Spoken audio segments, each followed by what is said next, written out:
Selamat pagi jemaat Tuhan. Puji Tuhan, pagi hari ini kita boleh kembali datang ke rumah Tuhan. Mari kita akan memasuki hadirat Tuhan. Kita mau bawa seluruh pujian syukur kita. Kita bawa seluruh hidup kita di hadapan Tuhan. Bahkan setiap pergumulan kita mau kita taruh di bawah kaki Tuhan. Haleluya Yesus. Kami bersyukur Tuhan buat penyertaan Tuhan, buat perlindungan Tuhan, buat kasih setiamu sepanjang minggu yang boleh kami rasakan. Haleluya. Dan pagi ini kami kembali datang ke rumah-Mu Bapa. Kami mau diberkati, dikuatkan, dipulihkan oleh hadirat-Mu Tuhan. Biar kuasa kasih-Mu Tuhan melawat setiap kami, memberikan kami penghiburan, memberikan kami kekuatan yang baru. Dan kami pulang dari tempat ini dengan penuh sukacita, mendapatkan berkat yang berlimpah daripada-Mu Tuhan. Terima kasih, kami serahkan ibadah kami pagi hari ini dalam pimpinan dan pertolongan-Mu Tuhan. Kau juga menyertai setiap jemaat Tuhan yang dalam perjalanan. Kiranya Kau memimpin, menyertai langkah mereka hingga boleh datang ke rumah Tuhan dan boleh bersama-sama dengan kami menikmati hadirat Tuhan, menikmati sukacita surga. Terima kasih, di dalam nama Yesus kami serahkan ibadah kami. Amin. Amin.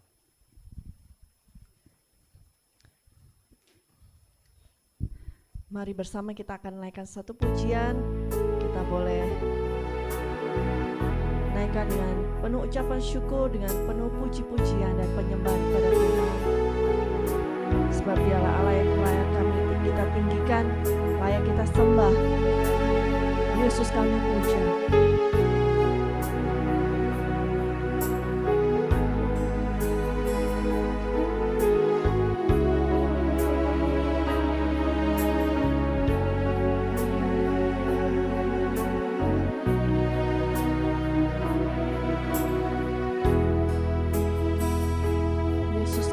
Kami sembah sebagai Raja.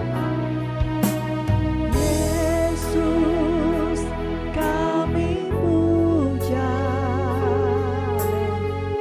kami sembah sebagai Raja. Berdiri di tengah kami, ditinggikan dan dipuji. Yesus kami puja, Yesus kami puja, kami sembah sebagai Raja. Berdiri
pujian penyembahan kami.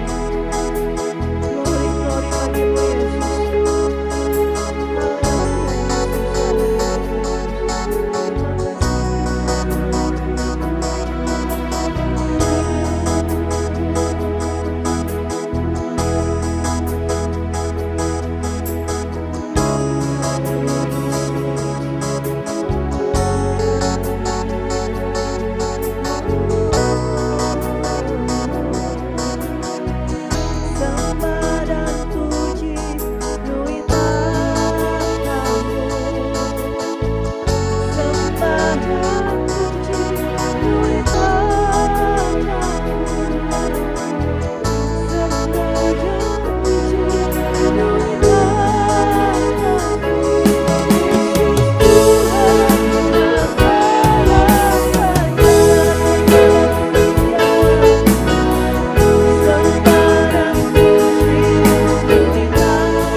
Pagi hari ini, amin. Sebab Yesus telah mati bagi kita. Haleluya. Mari naikkan satu pujian bagi Allah kita. Kita tinggikan namanya. Sebab dia Allah yang dahsyat, yang lebih dari segalanya bagi kita. Haleluya. Sungguh besar kasih setia Tuhan bagi kita. Dan darahnya itu telah melayakkan kita. Telah menguduskan kita dan melayakkan kita diangkat jadi anak.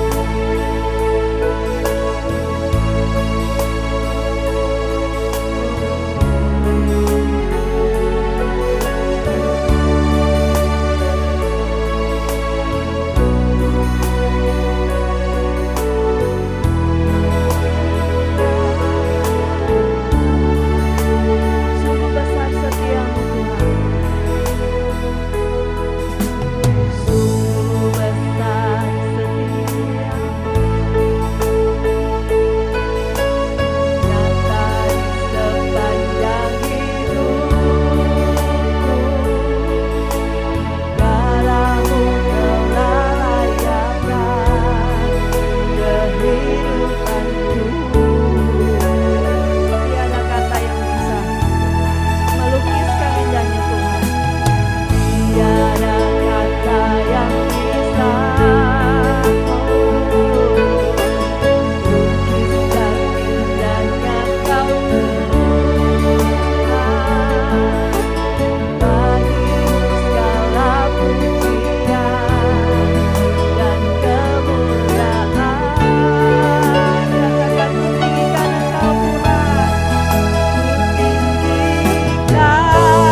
terus meninggikan nama Tuhan selama-lamanya. Amin.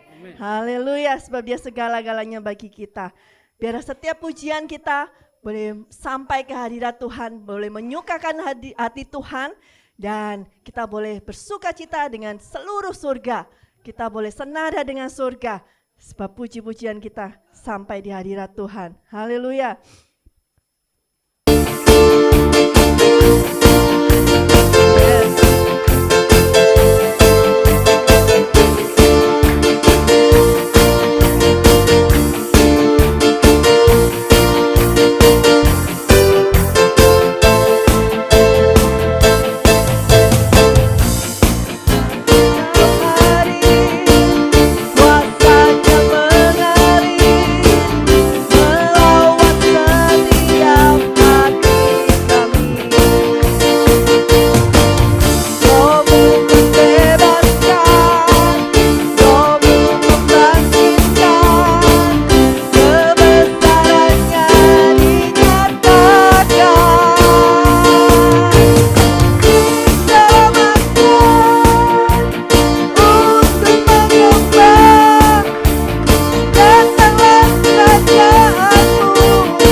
Silakan duduk kembali Bapak Ibu Saudara. Haleluya. Kepada kita diberikan kesempatan untuk memberi bagi pekerjaan Tuhan pagi hari ini.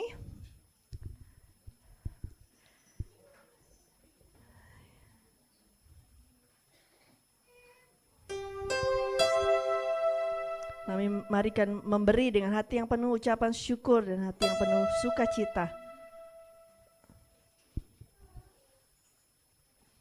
Mari kita berdoa. Bapa, kami bersyukur untuk setiap berkat yang Tuhan percayakan dalam kehidupan kami. Dan pagi hari ini kami membawa persembahan kami ke rumah Tuhan. Kiranya Engkau memberikan kami kasih karunia-Mu untuk menikmati berkat Tuhan di hari-hari yang akan datang. Kami percaya Engkau, Yehova Jireh, akan mencukupkan segala keperluan dan kebutuhan kami menurut kekayaan dan kemuliaan-Mu Tuhan. Kami menyerahkan persembahan kami di dalam nama Yesus. Amin. Ku berikan semua yang berharga, semua yang mulia.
Tuhan sudah memberikan hidupnya bagi kita sebagai ganti dosa kita.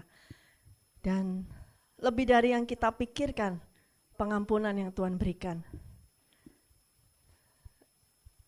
Tuhan mengampuni kita, bahkan melupakan setiap dosa dan pelanggaran kita. Dia membuang semua dosa kita dan tidak mengingatnya lagi. Oleh karena salibnya, seluruh hidup kita menjadi milik Tuhan. Biar kuasa salibnya memulihkan hidup kita.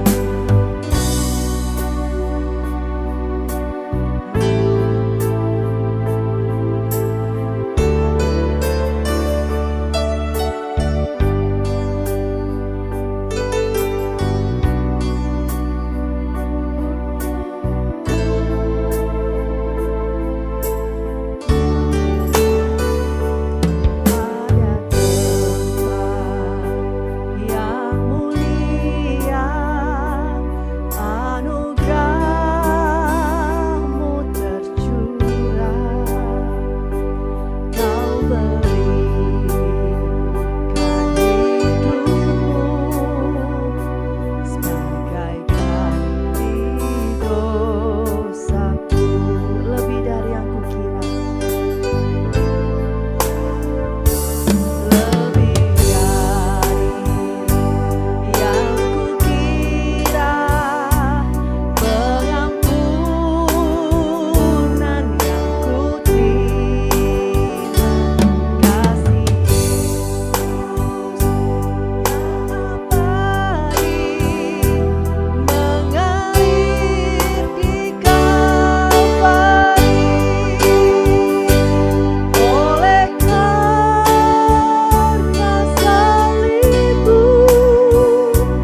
bagaimana Yesus sudah berkorban bagi kita. Bagaimana Tuhan dengan seluruh kerelaan hatinya memberikan hidupnya sebagai ganti dosa kita. Saya undang jemaat Tuhan untuk berdiri kembali.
Kami menyadari bahwa hanya karena salib Tuhan kami masih ada pada pagi hari ini.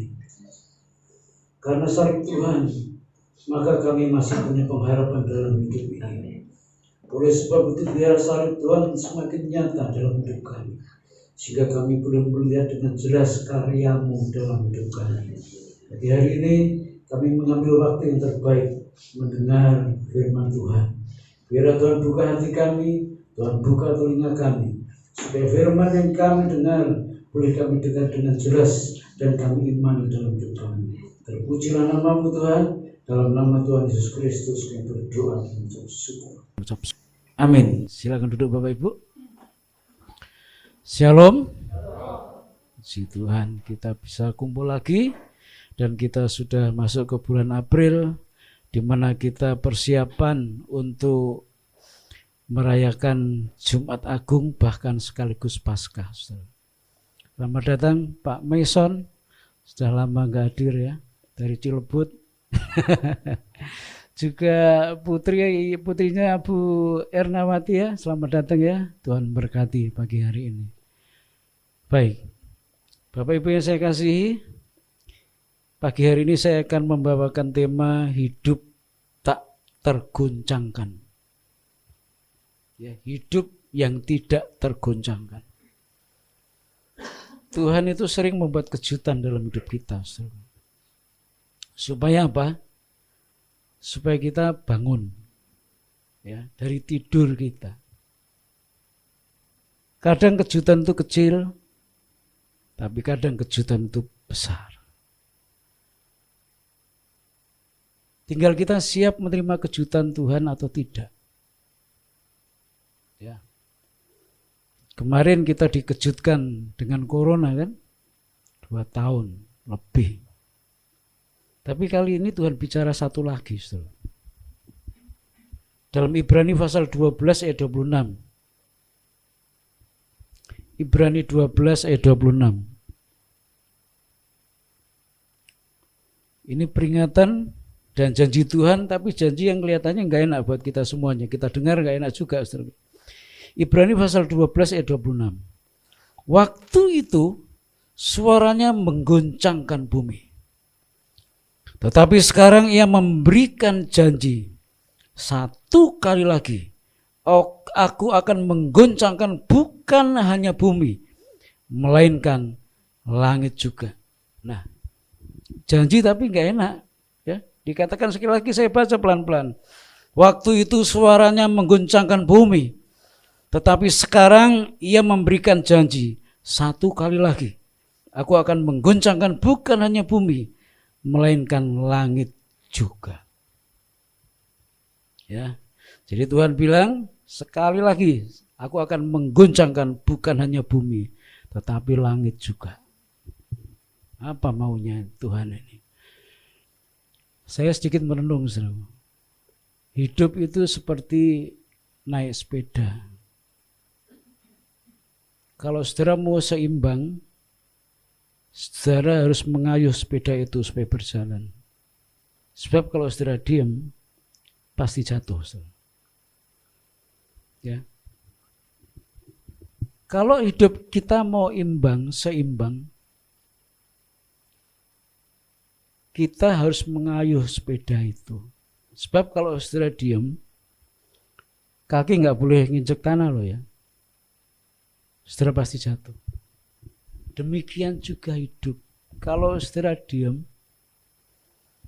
karena merasa aman, karena merasa semuanya berjalan lancar, maka lambat atau tidak saudara akan terpesona, saudara akan terlena, dan saudara akan jatuh. Saudara. Jadi hati-hati.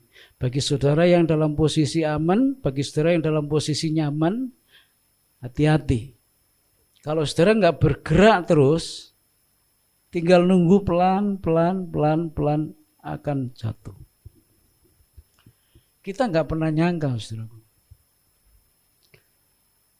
bahwa corona yang terjadi 2 tahun berlangsung itu memporak-pondakan banyak hal.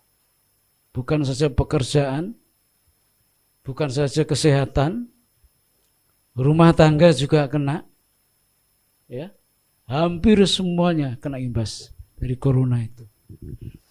Tapi di sudut yang lain ternyata corona membuat orang mulai menggunakan semua kemampuannya untuk bertahan hidup dan untuk menjalani hidup dengan situasi yang baru.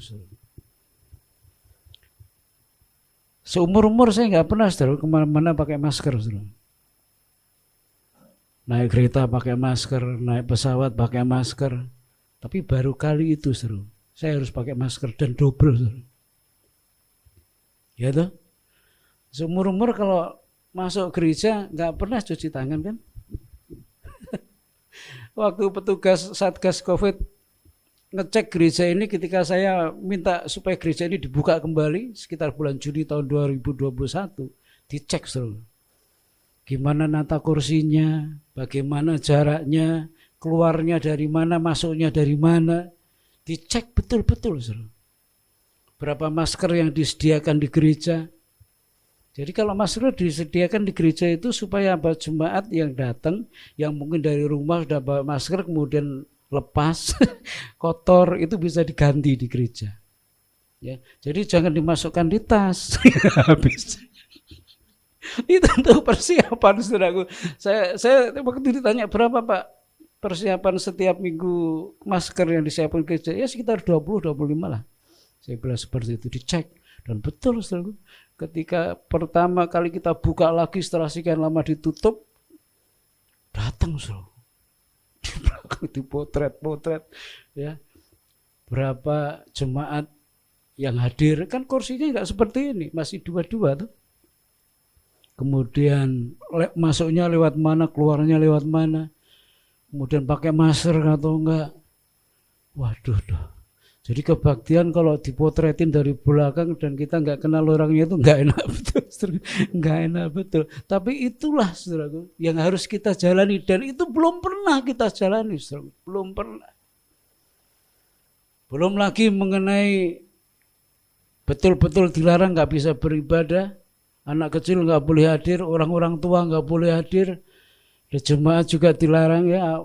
Kita teskan kalau suhunya lebih dari berapa itu 67 atau berapa itu nggak boleh masuk dulu, tunggu dulu di luar supaya turun dulu. Usia di atas 65 di rumah saja. Waduh. Yang merasa sakit, panas atau nggak boleh ibadah. Ya sudah habis, nggak ada jemaatnya, nggak ada. Dan baru kali itu kita belajar bagaimana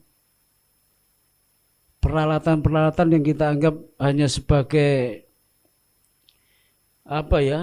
aksesoris saja kita pergunakan sebaik-baiknya. Kita buka YouTube, selama ini kan enggak. Kita buat jemaat yang nggak bisa ibadah bisa melihat di YouTube. Dari hari pertama gereja dilarang semuanya, kita sudah keluar di situ. Sekolah minggu kita keluarkan juga. Ternyata di sisi lain ada hal-hal yang selama ini tersembunyi kemudian mulai keluar. Kita nggak pernah mikir, bagaimana gereja harus tetap jalan sekalipun nggak tatap muka. Belum pernah kita pikir, dan banyak gereja mulai gagap, bingung. Apalagi gereja-gereja yang kontrak di restoran, di hotel, coba sekali ibadah berapa, belum sewa sound systemnya, saudara. Ya akhirnya banyak gereja yang tutup kan, banyak gereja yang bangkrut, sudah tinggal nama saja. Ketika kebaktian tatap muka mulai dibuka lagi, sudah nggak ada yang mau ikut.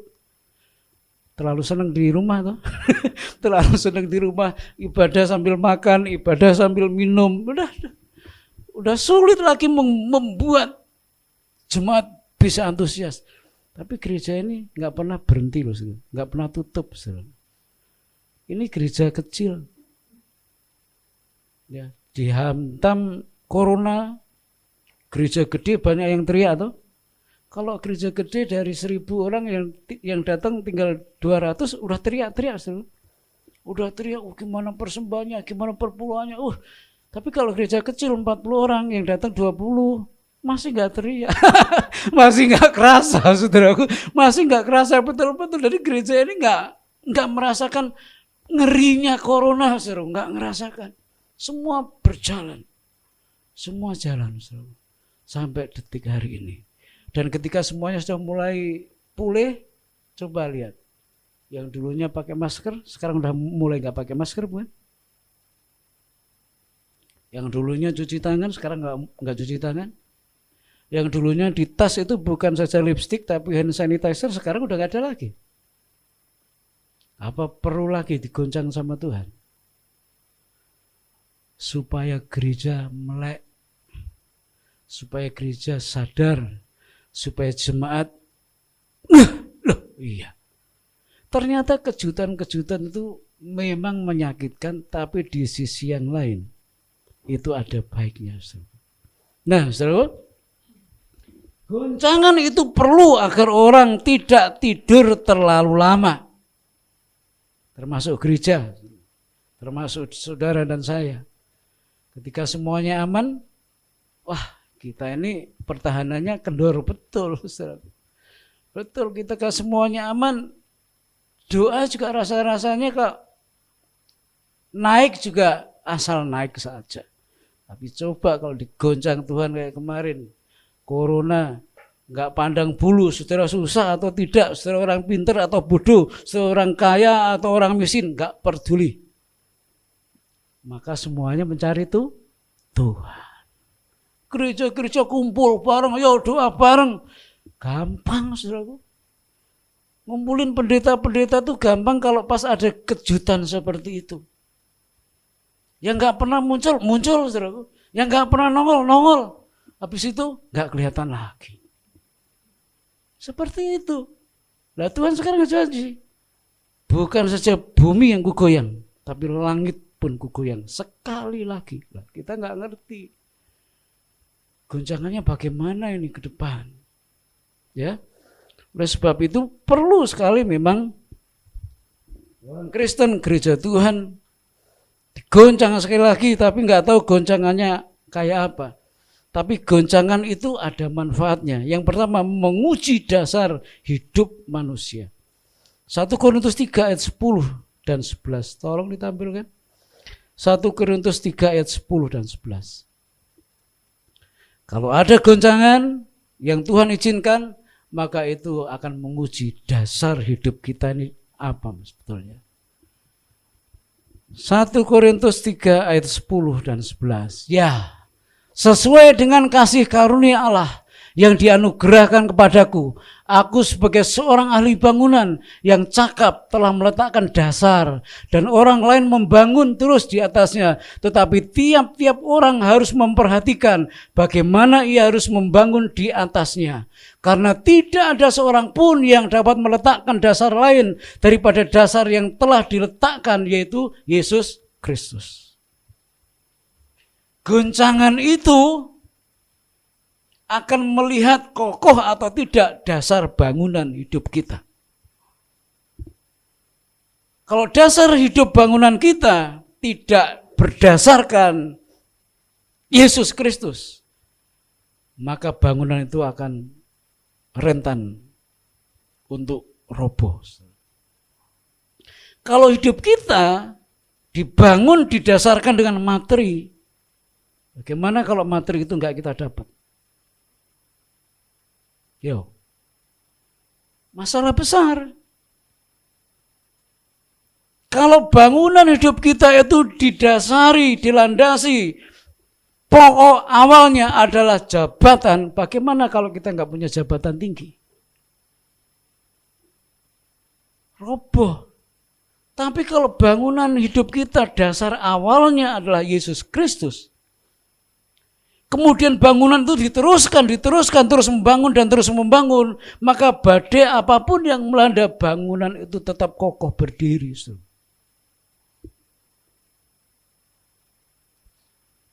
Sabtu yang lalu saya mendoakan orang yang nikah. Saya agak sebel, kesel,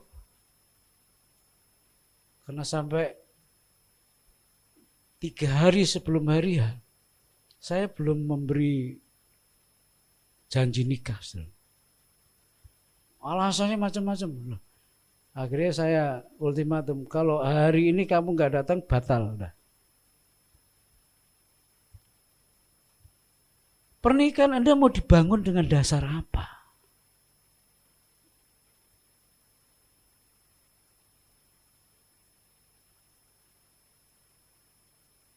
Suami istri dalam keluarga, fondasinya apa? Fisik? Kenapa kamu mencintai dia sampai kamu mengatakan, ya aku siap menikah denganmu? Apa?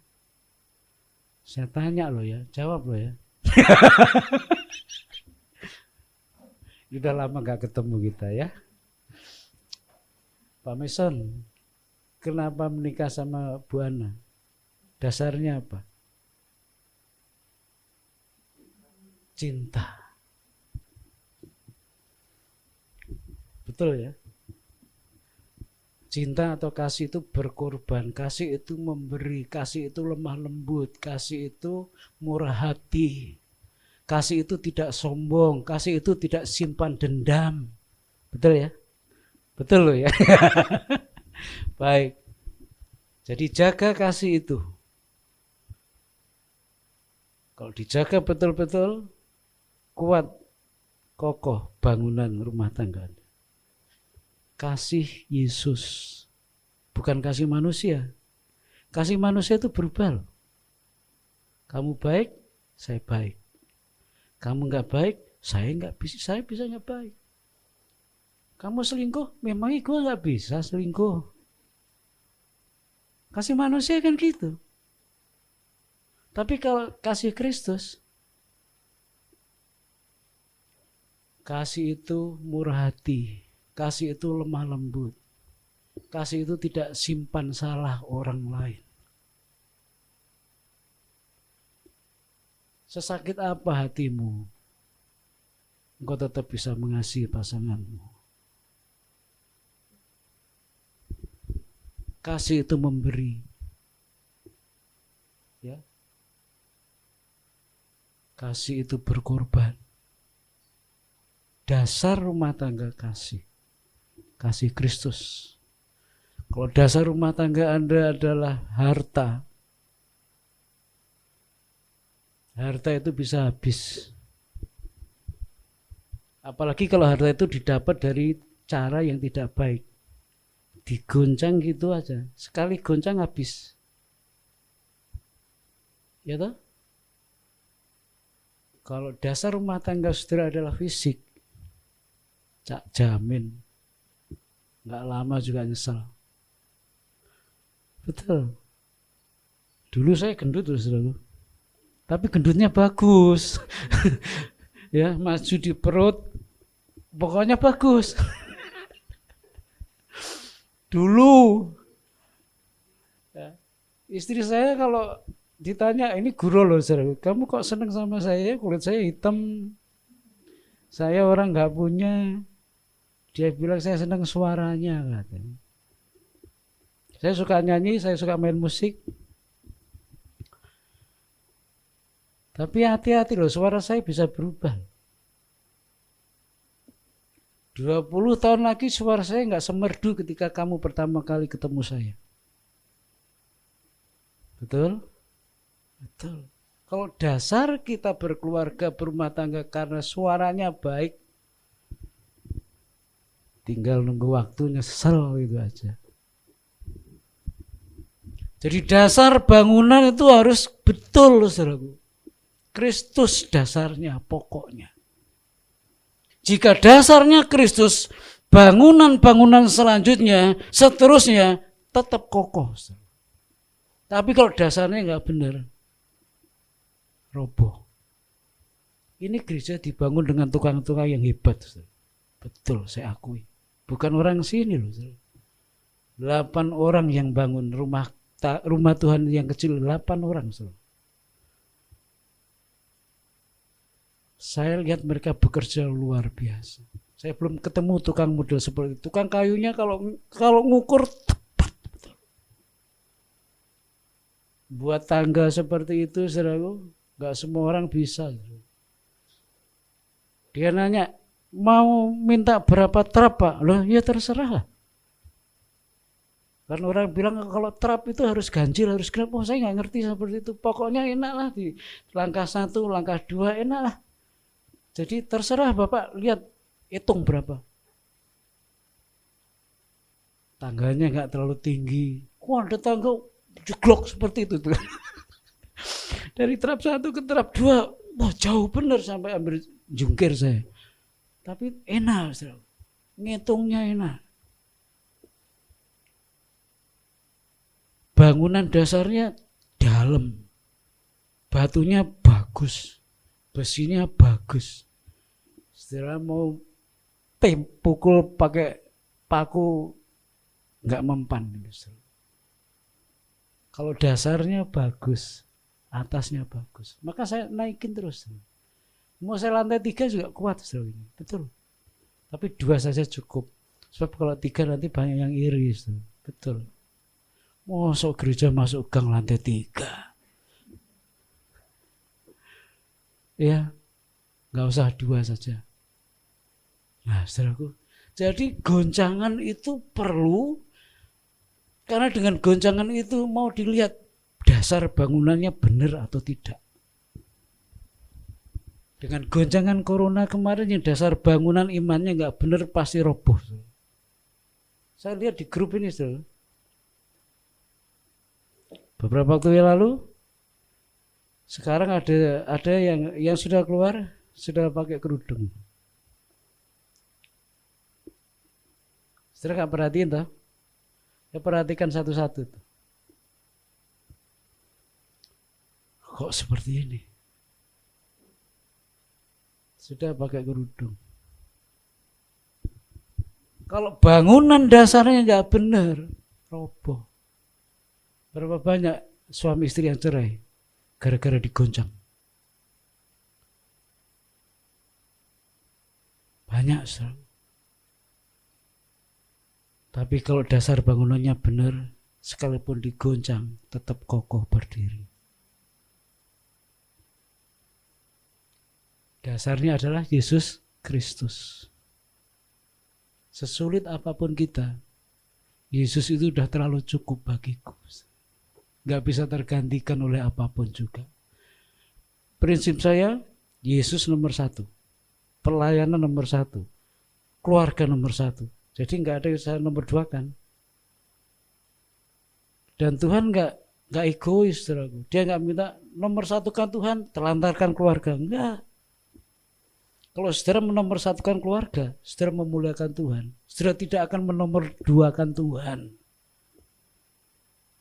Maka Yesus nomor 1, pelayanan nomor 1, keluarga nomor 1. Ada pendeta-pendeta yang sibuk dari Senin ke Senin, keluarganya keteteran.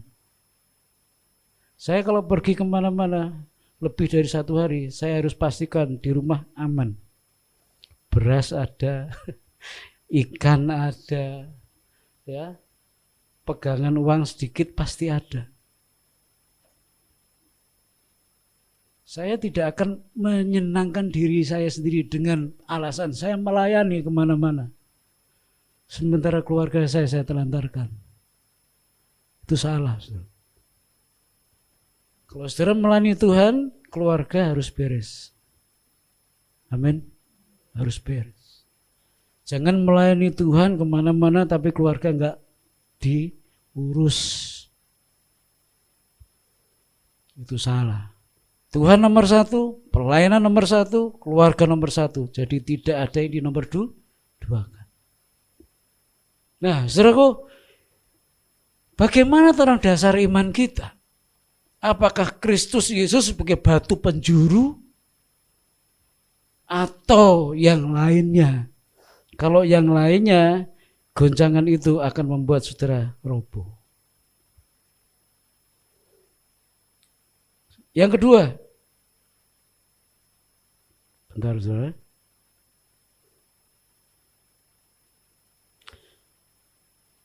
perlunya goncangan itu yang pertama supaya melihat dasar dari bangunan kehidupan kita betul atau tidak. Yang kedua, memisahkan yang benar dengan yang tidak benar. Dari ayat 12 sampai 15 1 Korintus 3. Entahkah orang membangun di atas dasar ini dengan emas, perak, batu permata, kayu, rumput kering, atau jerami.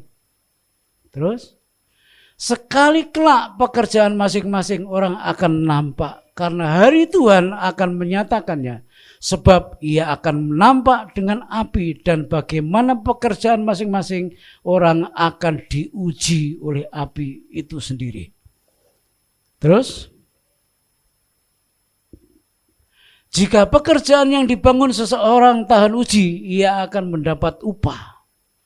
Jika pekerjaannya terbakar, ia akan menderita kerugian, tetapi ia sendiri akan diselamatkan, tetapi seperti dari dalam api. Nah, saudaraku, goncangan itu perlu. Yang pertama untuk melihat dasar bangunan kita itu benar atau enggak.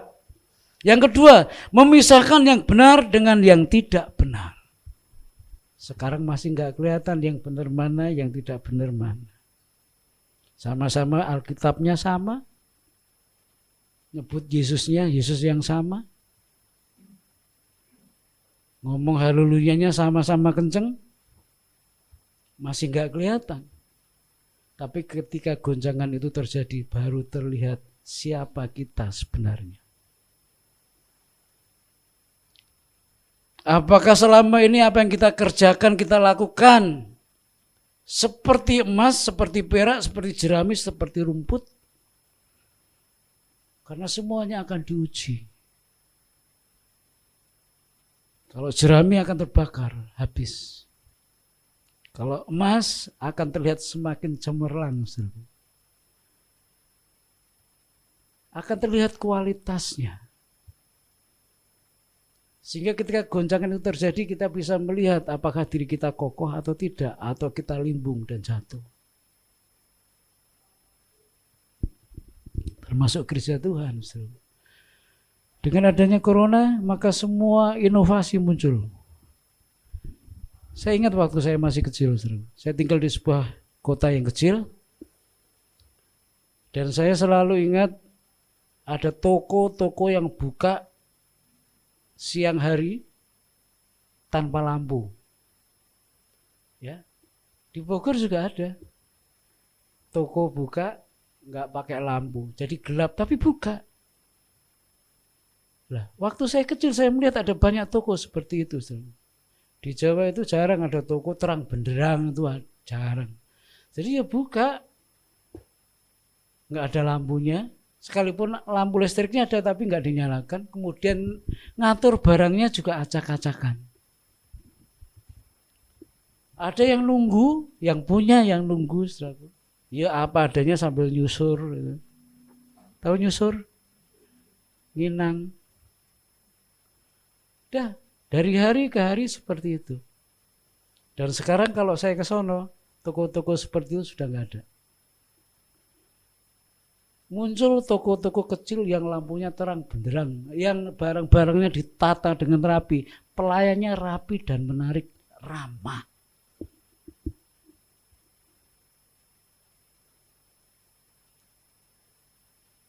Saudaraku, kalau kita nggak berubah dan nggak mengubah diri,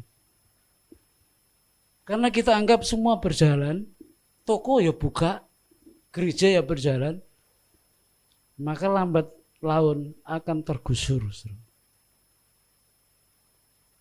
Seperti toko yang saya ceritakan tadi. Buka sih buka. Tapi sudah mulai sepi. Lebih baik ke sebelah. Terang benderang. Ngatur barangnya rapi. Enak dilihat. Pelayannya juga ramah. Tapi zaman dulu kan enggak. Kita mau cari apa? Didiemin aja. Kita celingak-celinguk, yang punya toko ya diem aja. Enggak nanya mau cari apa nih? Enggak. Kalau saudara ke Tanah Abang, saya ceritain ya, supaya saudara enggak ketipu nih. Di Tanah Abang itu banyak pedagang kain dari India. Kalau saudara cari kain, saudara belum ngomong kain apa yang saudara cari, dia udah nanya, mau cari kain apa kok? Diturunin semua kainnya, saudara. Yang ini, oh ini kualitasnya bagus, yang ini. Kita yang mau awalnya nggak tertarik dengan kain model itu, akhirnya tertarik. Karena pelayanannya bagus. Itu orang India. Padahal kualitasnya juga nggak bagus-bagus amat. Kayaknya dipakai juga panas tuh, ya panas juga, ya semlenget kata orang semlenget ya, meriang, bikin meriang. Tapi karena pinternya ngomong ya, diturunin semua kain-kain yang di atas diturunin semua, akhirnya kita beli.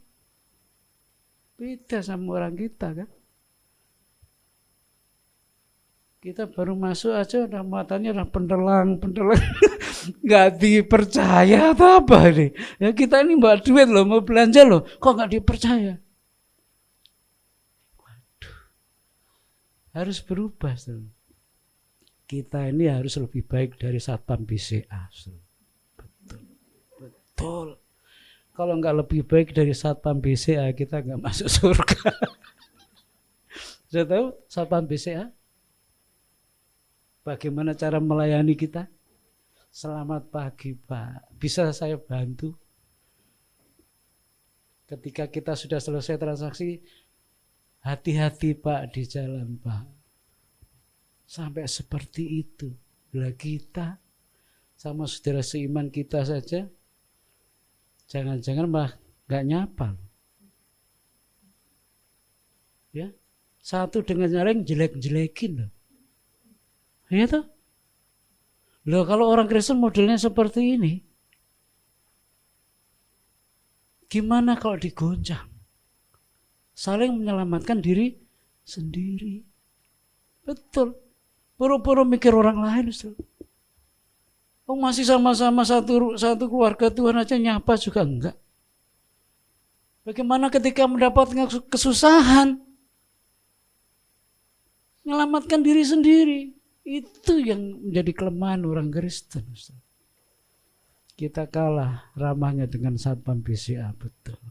Betul. Hati-hati Pak, uangnya dijaga dengan baik sampai seperti itu. Saudara kalau suami saudara pergi kerja, istri-istri ngomong apa?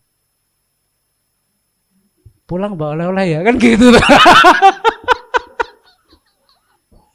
Bukan hati-hati Pak di jalan ya, ingat ya doa selalu, bukan gitu. Iya tuh. Awas ya, pulang bawa oleh-oleh ya, gitu. Sampai suaminya takut pulang. Kalah kita sama satpam BCA, betul. Maka penerima tamu harus lebih ramah dari satpam BCA, amin. Amin. Itu masih ada kursi kosong di depan, diantar. Apalagi kalau ada orang baru ya, siapa namanya Mbak? Tanya. Kalau enggak minggu depan enggak datang lagi. Loh saya kesini kok enggak dianggap ya, enggak disapa ya. Ya penerima tamu harus lebih ramah dari satpam BCA, amin. Amin tuh. Supaya orang yang masuk sini benar-benar merasa ini gerejaku, ini rumahku. Ya. Ini rumahku. Seperti itu. Itu kualitasnya akan terlihat ketika digoncang. Bangsa Jepang itu bisa berdiri kokoh dan hebat seperti sekarang ini kenapa? Setiap hari digoncang dengan gempa. Akhirnya mereka berpikir bagaimana membuat bangunan-bangunan tahan gempa. Dan mereka menjadi bangsa yang hebat. Bukan saja di Asia loh, di dunia. Jadi ngerti kalau daerah gempa itu bangunannya dibuat kayak apa. Saya sering kali ke Nias terus. Puluhan kali saya kesana. Puluhan kali bawa bantuan. Puluhan kali mereka diguncang gempa. Dan mereka nggak pinter. Minta bantuan bangun bangunan tembok. Tembok sekuat apapun kalau dinias pasti goyah dan retak. Tapi kalau dikasih bangunan berupa kayu nggak mau. Kayu itu kan lentur. Goncang ke sana dia ikut ke sana. Nggak akan retak. Saya pernah belanja di Medan. Sudah dihitung dari Jakarta kalau rumah seperti ini kayunya berapa, papanya berapa, sengnya berapa, pakunya berapa. Saya belanja di Medan, saya bawa truk. Naik kapal. Sudah tahu? Truk naik kapal 5 juta truknya. Mahal truknya daripada saya justru. Bawa ke Nias. Sampai di sono saudara. Yang terima rasa-rasanya mau-mau enggak saudara. Ini tinggal kayak lemari knockdown, tinggal pasang set jadi. Sudah dihitung. Kita turunin, kita taruh. Nah, saya kan nggak bisa berlama-lama di sono sama tim saya. Paling banter hanya seminggu. Saya pulang, kita cek sebulan kemudian sampai mana bangunannya? Nggak jadi. Karena kayu, maunya tembok. Gak apa-apa sih kalau tembok, tapi dihitung betul-betul. Bangsa Jepang itu kuat karena diterpa gempa. Mereka merasa gak aman sehingga mereka membuat bagaimana caranya supaya semuanya bisa terbangun dengan baik dan kokoh. Kalau kita mau kuat, jangan takut goncangan. Asal nggak dicari-cari sendiri loh ya. Kalau goncangan itu diizinkan Tuhan terjadi dalam rumah tangga kita, dalam keluarga kita, dalam pekerjaan kita, dalam pelayanan kita. Itu Tuhan mau melihat dasar kita itu benar atau enggak. Kalau enggak benar ya dibenerin dong. Ya. Kalau mulai melenceng ya dilurusin dong. Kalau dasar rumah tangga kita betul, maka kokohlah rumah tangga kita. Ada badai, ada masalah, ada persoalan, tetap berdiri tegak. Berapa kali mengampuni? 70 kali 7 kali. Saya bilang gini sama yang kemarin Sabtu yang lalu yang mau menikah. Kalian mau menikah bukan untuk bercerai.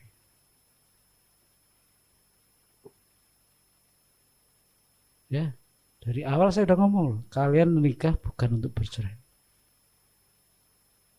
Ternyata dari pihak ceweknya, orang tuanya partai politik terkenal di Bogor. Makanya banyak loreng-loreng. Banyak loreng-loreng. Saya sampai keder. Saya karena nggak jauh, saya nggak pakai mobil, saya pakai motor aja biasa. Orang itu melihat mata yang kelihatan. Saya naik motor, saya taruh, nggak ada yang nyambut, nggak ada yang mempersilahkan masuk. Baru ketika kolar saya taruh, loh Pak Pendeta, mari Pak. Seperti itu. Saya turun dari motor, nggak ada yang nyapa. Ini pengantinnya di mana? Tamunya di mana nih? Ruangannya di mana? Jadi saya celenguk sama istri saya nih. Mana nih tempatnya? Ini gara-gara kolar putih 5 cm saya masukkan cet. Loh, hormatnya saya beda loh. Jadi manusia itu melihat apa yang kelihatan, ternyata oh iya. Tak kasih kalau gitu. Kalau Tuhan melihat Tuhan melihat hati. Tapi kalau manusia melihat yang kelihatan dia tuh. Setelah menikah sama pasangan saudara kan bukan melihat hati yang pertama kali. Iya toh? Melihat apa yang kelihatan dengan mata. Waduh, rambutnya bagus. Mulai tertarik. Ya nggak apa-apa sih, itu manusiawi, wajar semuanya. Tapi seterusnya harus mulai benar. Mari saudaraku, apa yang kita lakukan, apa yang kita kerjakan itu kualitasnya apakah itu rumput kering, emas, atau perak. Cara melihatnya bagaimana? Kita melakukannya dengan kesungguhan hati atau karena terpaksa atau karena untung rugi. Kalau kita melakukannya dengan kesungguhan hati, mau dipuji atau tidak, mau ditepuin tangan atau tidak, nggak masalah. Yang penting aku lakukan bagianku dengan sebaik-baiknya. Itu master. Makanya ketika digoncang, mungkin harta habis, saudara masih tetap bisa bersuka cita. Asal nggak Tuhanku aja yang hilang, nggak apa-apa deh. Motor bisa lepas, mobil bisa lepas. Nggak usah ditangisi berlama-lama. Asal nggak Yesusmu saja yang hilang. Aman. Itu emas kualitasnya. Tapi kalau rumput, hanya karena motornya lepas, udah kiamat dah. Memang sulit. Saya kan punya motor satu, tak taruh di depan pintu, hilang. Padahal itu motor buat pelayanan kemana-mana loh. Busi sudah saya cabut, ya iso hilang loh. Masuk gang kecil seperti ini loh, iso hilang loh. Saya sempat ngomong, Tuhan apa nggak tahu? Ini kaki saya loh. Saya melayani ke Parung, saya melayani kemana ya pakai gini.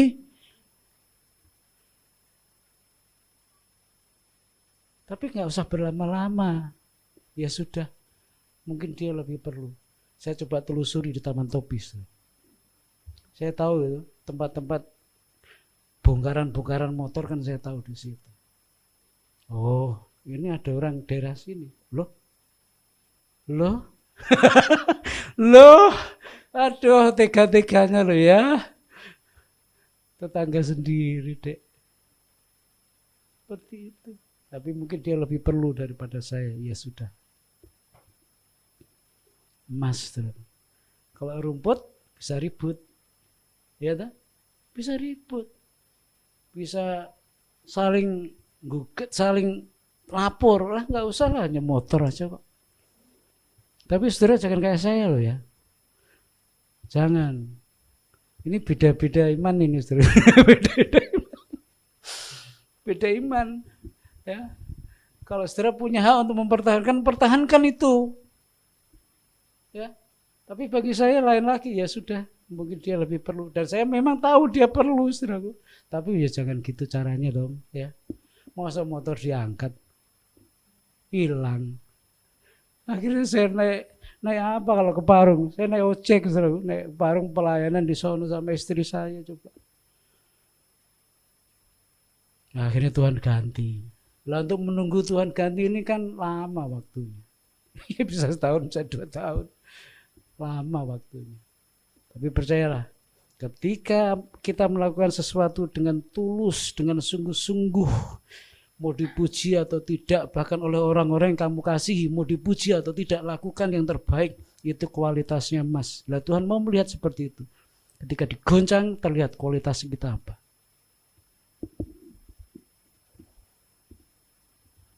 Jadi jangan berkata seperti ini, saya kerja dari pagi sampai malam kan buat kamu. Apa balasannya buatku? Kalau laki-laki itu memang dari dulu, dari sononya memang tugasnya kerja. Saudaraku. Kalau wanita ngelola uang, betul ya Bu ya? Kelola uang enggak Bu? Bekerja juga, dua-duanya kerja. Yang lola siapa? Seperti itu ya. Jadi saya kerja dari pagi ke pagi. Ini buat siapa? Wah, buat siapa? Memang rugi? Ya enggak. Disuruh enggak disuruh, ya kita harus bekerja. Karena maunya Tuhan seperti itu. Saling bantu, saling melengkapi, saling menolong. Itu kualitas emas. Jangan hanya karena nggak dibuatin kopi. Tamu dibuatin kopi, saya belum pernah Pak Pendeta dibuatin kopi sama istri saya. Ya, kelewatan juga sih, kelewatan juga sih kalau gitu. Kalau tamu ramahnya nggak karu-karuan, buat pasangannya sendiri kok enggak ya? Ya nggak boleh juga, nggak boleh juga. Nanti bisa terjadi masalah di rumah. Betul dari situ. Nah, saudaraku, dua hal ini yang saya mau katakan. Kadang Tuhan perlu goncang kita. Tuhan mau lihat fondasi kita benar atau enggak. Gereja ini fondasinya benar atau enggak. Rumah tangga saudara fondasinya benar atau enggak. Yang kedua, Tuhan mau melihat kualitas saudara. Emas, perak atau rumput. Ketika digoncang, hangus, bakar, habis. Enggak ingat lagi bagaimana Tuhan tolong kita. Enggak ingat lagi. Dan ini terakhir Pak Pendeta saya ke gereja, habis itu enggak lah. Loh, kok seperti itu? Itu rumput. Ya. Saudara mau diperhatikan atau tidak oleh pendeta saudara? Saudara kan kesini mau mencari Tuhan kan? Itu dasarnya. Ketika Mas Sri mau berjemaah di sini karena sudah tua, di sono nggak boleh ibadah, saya ngomong gini ke Mas Sri, maaf ya, ini gereja kecil loh Mas Sri, ya masuk gang Mas Sri, saya nggak punya emas dan perak Mas Sri, hanya nama Yesus saya jual, saya jual. Kalau mau beribadah di sini silakan. Dari awal sudah saya kasih tahu. Jadi saudara jangan nyesel. Ya. Kualitas saudara akan terlihat. Saya mau saudara sekali-kali merasakan pelayanan di peraknya Mas Sri. Saudara akan merasakan beda. Saudara. Selalu saya ngomong kan itu jemaatnya tuwir-tuwir semua. Tapi kalau nyanyi mungkin bisa ngalahin orang segini. Betul. Jadi saya pengen satu kali saudara ganti saya di sono. Atau kalau saudara mau, rindu, digerakkan Tuhan, saya beri kepercayaan saudara pimpin itu perak. 15 orang. Aset jiwa-jiwa.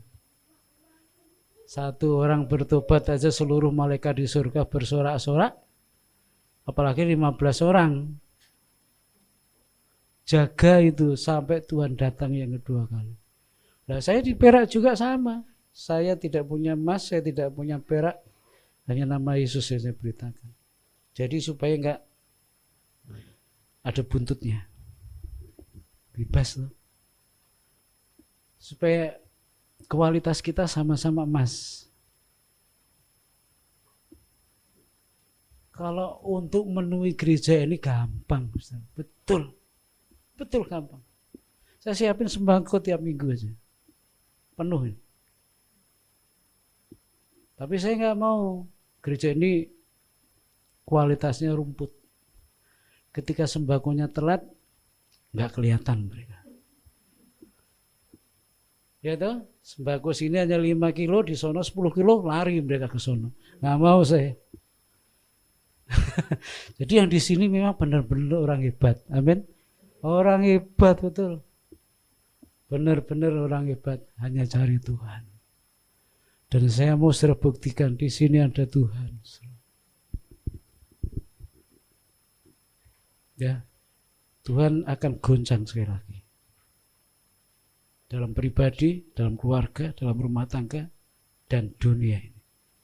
Tuhan mau lihat dasar kita benar atau tidak. Tuhan mau lihat kualitas kita emas atau rumput. Tuhan berkati. Terima kasih.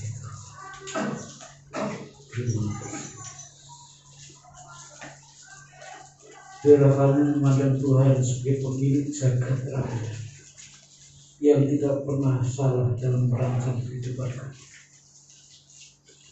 Seringkali kami terlena dengan situasi yang baik, dengan keadaan yang baik. Tapi seringkali kami sangat terkejut ketika Tuhan izinkan goncangan itu terjadi. Padahal goncangan itu satu-satu memang perlu supaya terlihat betul dasar kehidupan kami benar atau tidak. Supaya kami boleh melihat kembali apakah kualitas kami rumput atau emas.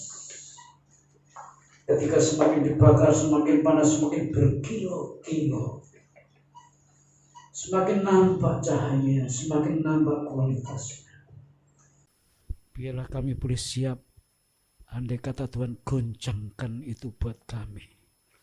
Kami mau memperlihatkan bahwa dasar pengikutan kami kepada Tuhan benar adanya. Kami mencari Yesus. Dan apa yang kami lakukan dan kerjakan semata-mata karena kami sungguh-sungguh mencintai Tuhan dan bertanggung jawab kepada keluarga kami masing-masing. Apakah orang menghargai, apakah orang bertepuk tangan, apakah orang angkat topi, bukan masalah buat kami. Kami lakukan yang terbaik karena itulah kualitas kami. Perbaharui kasih kami Tuhan, perbaharui motivasi kami, perbaharui hati kami dan hidup kami, supaya Tuhan semakin disenangkan. Terima kasih. Dalam nama Tuhan Yesus Kristus kami berdoa. Amin. Pagi ini kita akan dipersekutukan dengan perjamuan kudus. Saya undang untuk maju ke depan.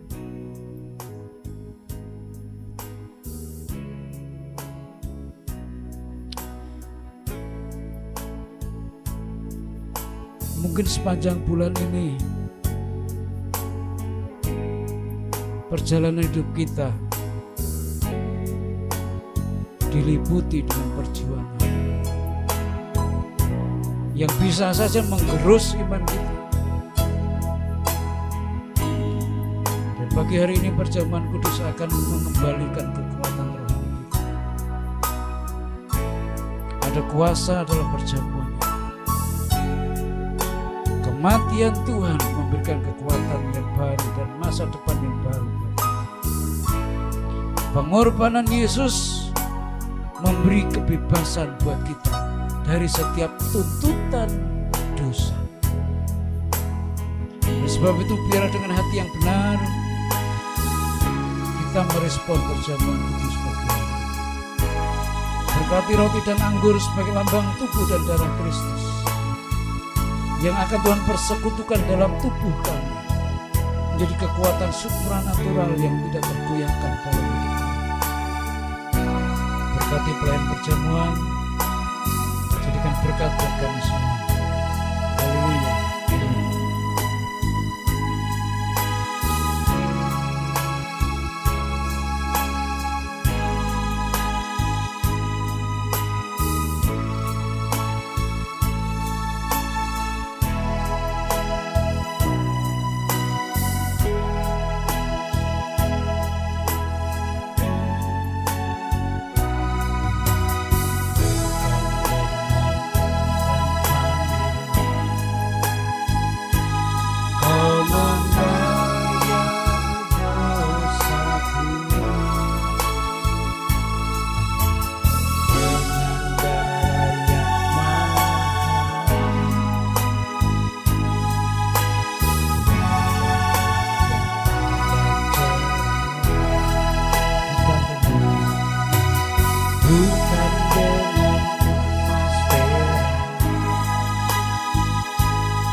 kau ingini. Ku telah mati, ku telah mati. Mari kita berdiri bersama-sama.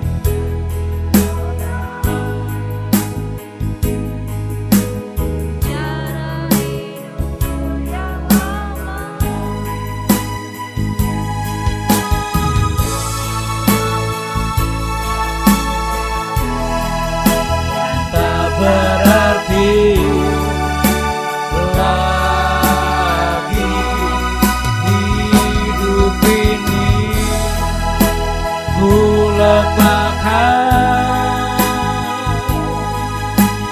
pada nisbamu ya Tuhan. Jadilah padaku seperti yang kau ingini. Jadilah padaku seperti yang kau ingini. Jadilah padaku seperti yang kau ingini.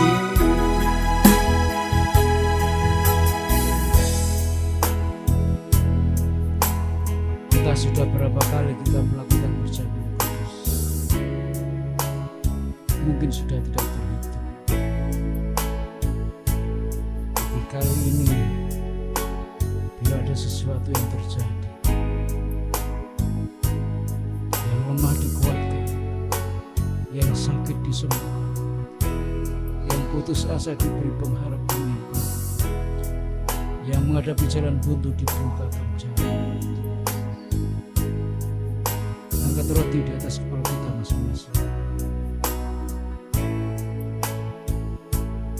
Dengarkan firman Tuhan. Malam itu Yesus bersama-sama dengan para muridnya mengadakan perjamuan, dan itulah perjamuan terakhir Yesus dengan murid-muridnya di muka bumi ini. Dia mengambil roti dan memecah-mecahkannya sambil berkata, inilah tubuhku yang terpecah karena dosa dan pelanggaran-pelanggaran. Setiap kali engkau memakannya, biarlah engkau ingat pengorbananku nyata dan sempurna bagi dirimu semua. Seperti aku dengan Bapa satu adanya, engkau harus tinggal di dalam aku dan aku tinggal di dalam sampai selama-lamanya. Jemaat yang kukasihi, bukankah roti yang kita angkat di atas kepala kita ini melambangkan tubuh Kristus? Mari kita makan bersama-sama dalam nama Tuhan Yesus Kristus.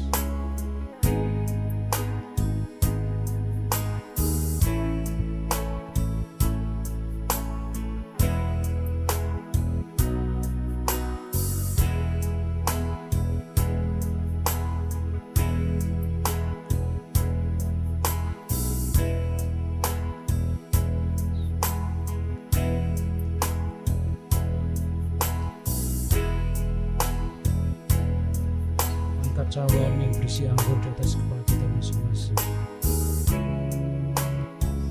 dan dengarkan firman Tuhan. Dengan hati yang sedih,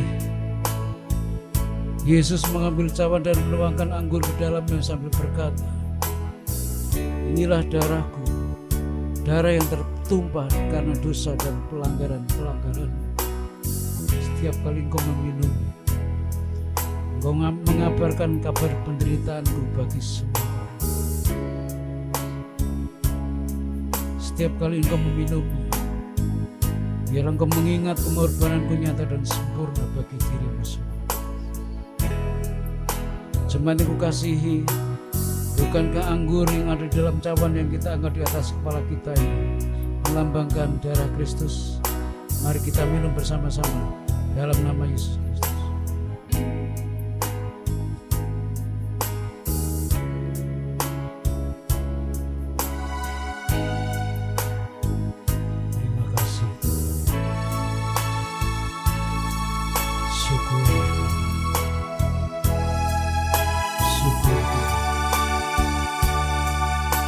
Darah dan tubuhmu yang dipersekutukan oleh tubuh kami mendatangkan mujizat buat kami. Haleluya, haleluya, haleluya. Ku telah mati dan tinggalkan cara hidupku yang lama. Semuanya sia-sia dan tak berarti lagi hidup ini. Ku letakkan pada mezbah-Mu ya Tuhan. Jadilah padaku seperti yang Kau ingini. Jadilah padaku,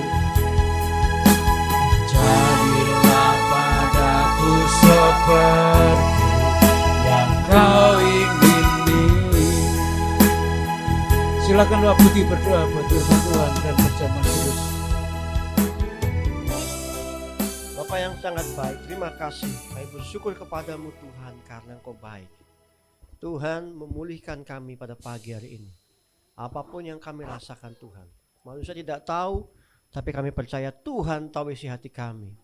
Segala permasalahan kami, kerinduan kami Tuhan, sakit penyakit kami yang tidak kami katakan, tapi Tuhan mengetahuinya. Dan terima kasih firman Tuhan yang sudah menggoncangkan kami dan kami tetap kuat karena firman Tuhan yang memberi kami kekuatan. Terima kasih Tuhan Yesus untuk perjamuan kudus pada pagi hari ini.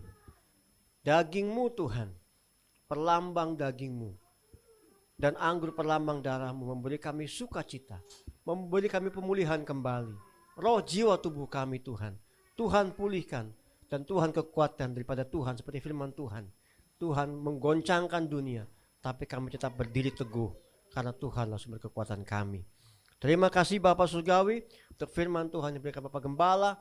Biarlah firman Tuhan memberi kami semua kekuatan, baik Bapak Gembala maupun jemaat tempat ini. Memberkati Bapak Gembala dalam pelayanannya, dimanapun mereka berada, keluarganya, anak-anaknya Tuhan berkati, yang sekolah, yang bekerja, Tuhan berkati. Pelayanan semakin maju dan semakin memuliakan nama Tuhan. Demikian pula Tuhan, jemaat tempat ini Tuhan berkati, berkat berkelimpahan, berkat rohani, berkat jasmani, dan semuanya dikembalikan untuk hormat kemuliaan bagi nama Tuhan Yesus Kristus. Di dalam nama Tuhan Yesus kami naikkan syukur dan berdoa. Haleluya. Amin.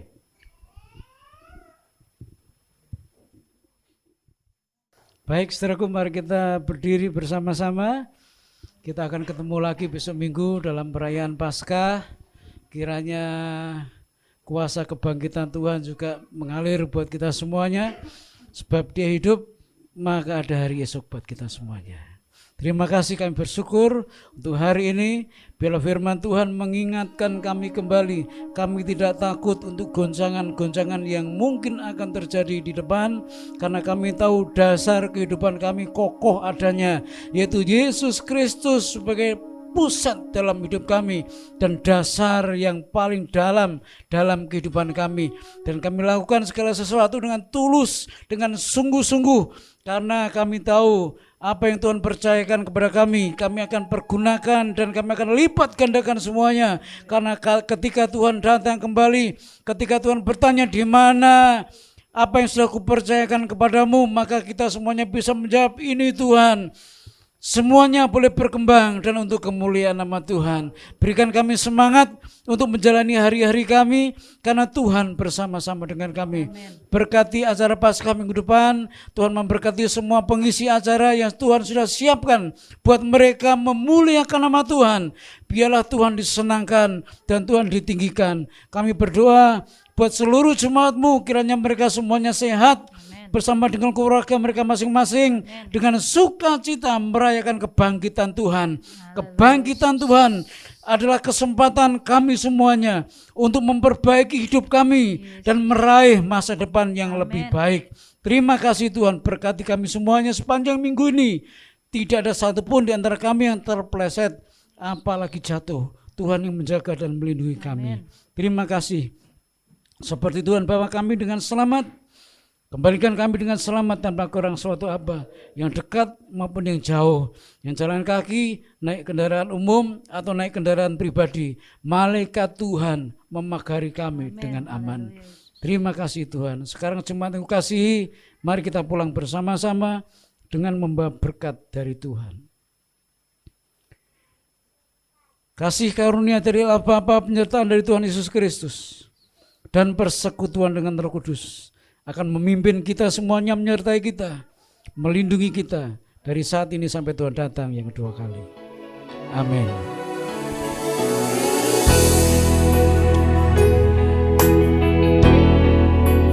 Kiranya Engkau memberkati aku berlimpah-limpah, kuatkan percayakan lebih luas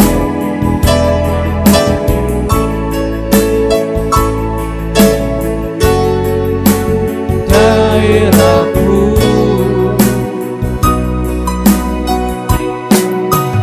dan kiranya tangan-Mu menyertai aku dan melindungi aku daripada malapetaka, sehingga kesakitan tidak menimpa aku, sehingga kesakitan tidak menimpa aku, sehingga kesakitan tidak menimpa aku. Tuhan berkati kita semuanya. Besar mulia kasih-Mu, Kau korbankan hidup-Mu, curahkan darah-Mu sebagai ganti dosaku. Kau berikan harapan di dalam kesesatan.